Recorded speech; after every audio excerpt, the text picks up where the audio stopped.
Gəlin aşkar operatorları həll edək. Birinci, baxmalı olduğumuz yer ən aşağıdır. Yəni üçüncü hissə olan yerə baxmalıyıq. Baxırıq, birinci mötərizəni həll etmək üçün rəqəmlərin ortasında hansı işarə var?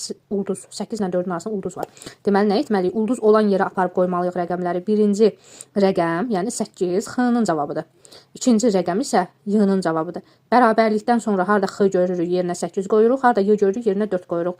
2 vurulsun, X 8, Y isə 4-dür. 2-ni vuranda 8-ə 16, o da elədi 64. Buradan aldıq 64, bu mötərizəni həll elədik. Aldıq 64, yazıram aşağıdan 64. Ortada bu işarə var, bunu olduğu kimi çəkək. 5 ilə 3-ün ortasında isə ulduz işarəsi var. Deməli, nə etməliyik? Ulduz olan yerə aparıb qoymalıyıq, yəni bura. İndi isə 5-dən 3 aparaq qoyaq.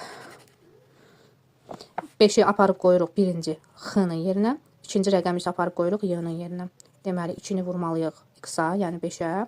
Sonra vurmalıyıq 3-ə. O da eləyir 30. Buradan da aldıq 30. İndi bu mötərizəni həll elədik 30 aldıq. Bu mötərizəni həll edib 64 aldıq. Bunların ortasında bu işarə var. Deməli, hara aparıb qoymaq lazımdır cavabları? 64-dən 30-u. X-la Y-in yerinə, yəni birinci olan yerə aparıb qoyuram. X-ə yazıram 64, Y-ə yazıram 30. X çıxılsın Y, yəni 64 çıxılsın 30, qalacaq 34. O da eləyəcək B variantı.